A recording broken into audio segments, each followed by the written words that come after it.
Hello everybody, welcome to today's tutorial. Today we're going to be talking about extreme macro photography. Now if you haven't seen my previous tutorial on general macro photography, then I'll put a link at the end of this video. But that literally covered everything you need to know. Today we're diving a little bit deeper into the genre that I refer to as extreme macro photography. Now if I were to simplify it, regular macro is one-to-one reproduction. So if you were to say, take a photograph of a 2p coin, that would pretty much fill up the entire composition on a 35mm camera. Extreme macro goes beyond that. So you're talking about zooming in 2 times, 3 times, 5 times. We're still talking about using a digital camera to recreate very, very close macro. Now the kit that I'm using today, and you could use a variety of different combinations, but I'm using a Canon EOS R, which is a mirrorless Canon camera. I've got the adapter, which is an EF to RF lens adapter, which means you can use non-mirrorless lenses on a mirrorless camera. And on that adapter, I've got a Canon FD lens. And essentially this lens is meant for a Canon film camera. So it kind of doesn't matter though, because I've got it fitted back to front on an adapter, which allows you to reverse lenses. This kind of works a bit like a pair of binoculars. If you look in a pair of binoculars the wrong way around, it magnifies things. If you put a lens on back to front, it magnifies things. And I think that this at 28mm fitted back to front gives you a 3-to-1 reproduction. If I wanted to get even closer, then I could start to use extension tubes. This gives you very, very good sharp results. This is a prime lens after all, but this is a very, very manual process. There is no autofocus. You have control over the shutter speed and the ISO. The aperture on this lens, you're controlling it from the lens, so I just keep that fixed. And there's no option to put ND filters on this at all because it's fitted back to front. If I were photographing, say, butterflies or something that may be scared off today, I would have to use a completely different lens because that's got a better working distance, maybe say a meter, half a meter away from a butterfly. When you reverse a lens like this, you get much more extreme macro photographs, but you're very, very close to your subjects. We're talking about this far away. I talked about extension tubes in my original video, and they typically come in sets of 3, and these just equate different strengths. The further you push this lens away from the sensor, the greater the magnification, but you lose light because essentially you're just putting more of a void between the lens and the sensor. I'll use this camera to shoot some B-roll and you'll see exactly what this kit is capable of.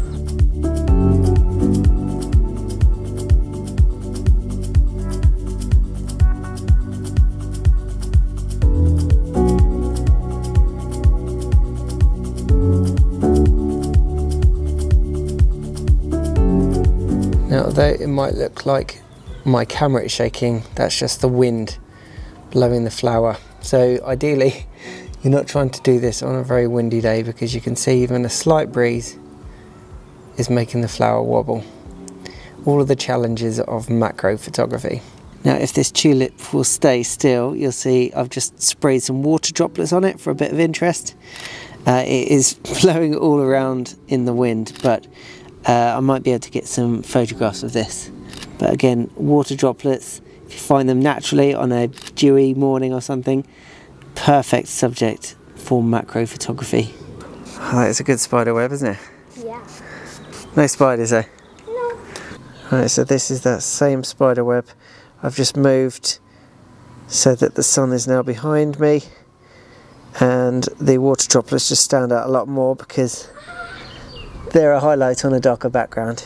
Now in terms of settings, you don't actually have much choice. I'm going to be using a flash, which I'll get into in a second. So I'm going to set my shutter speed to 1/200th of a second, which is below my flash sync speed. If you don't know what that means, and you don't know how to use flash, and you're not comfortable, good news, I made a completely separate tutorial about that as well. I'll link that at the end of this video. So shutter speed is fixed, 1/200th of a second. Your aperture, you also have no control over from the camera, and you can see that this is an old school lens. I can control the aperture from the lens itself.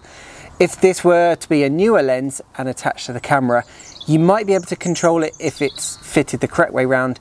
Once you reverse a lens, you've got no control over the aperture. That's one of the reasons why you might want to go for a much older lens, because they've got aperture control on the lens itself. Another quick consideration is don't buy a prime lens that is too heavy, because you're attaching the lens via the thread at the front. So don't buy anything too heavy. Now in terms of aperture, although it is a manual process, you need to be careful, because when you go beyond 1:1 reproduction in terms of the scale of your images, aperture does make a big difference. If you were to step this down to f/16, it's not the same amount of diffraction, which is a lens defect, you would get a 1:1. It is absolutely amplified. So don't go using small apertures when you're doing this extreme macro. So I've actually set it f/5.6, which is a medium aperture, and what you'll be fighting against is depth of field. So I've got a fixed shutter speed, a fixed aperture, and my ISO is actually the only thing that I can change when making a video, but actually I'm going to be controlling the amount of light I get from using a flash. So in terms of the flash, this looks like a very, very strange contraption. It almost looks like an insect because it's got these bendable arms. But if you use flash, then you'll recognize something like this. This goes on your hot shoe on top of your camera. And this has got two flexible arms. Look at the dust that's been gathering.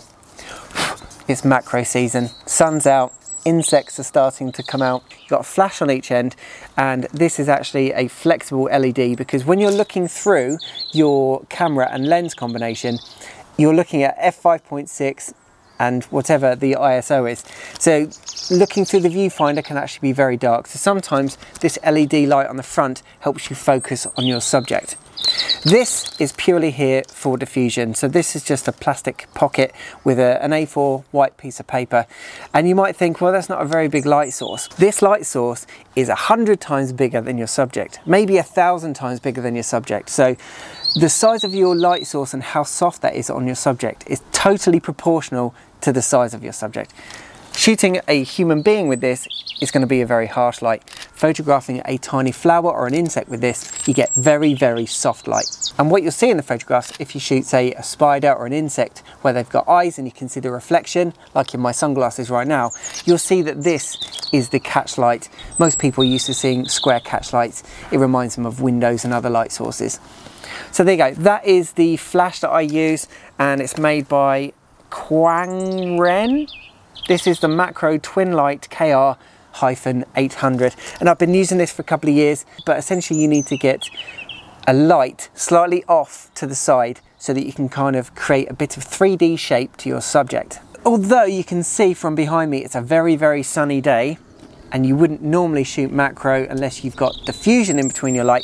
This is actually creating a shelter over your subject. So this is kind of diffusing the light, and it's also creating shade over your subject, because you've got a very, very short working distance to your subject with this. So I'm actually sheltered in the corner of my in-laws garden. This is the only area of shade in the entire garden, but the reason I'm here is because they've got significantly more flowers and plants than I have.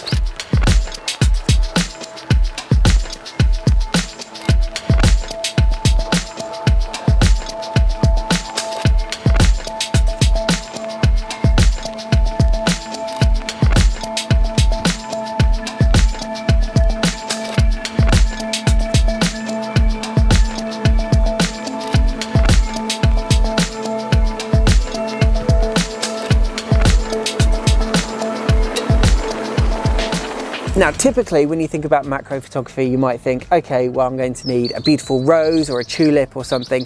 However, with extreme macro, you'll find interesting compositions just in the tiniest of things. It is, without sounding cliche, a completely new world. I've photographed the most mundane things with this lens, and it's just amazing what your eyes don't see. I have some bonus content for today's video. I've managed to get my hands on a Laowa, however you pronounce this, 100mm macro lens for the Canon mirrorless system. This actually creates a 2:1 reproduction, whereas my macro lens, the Canon 100 F2.8 L series lens, this creates 1:1 reproduction. So essentially, this lens should get me twice as close. I'm about to go to Butterfly Park, so I'll let you know how I get on with this lens, as well as share some of the photographs.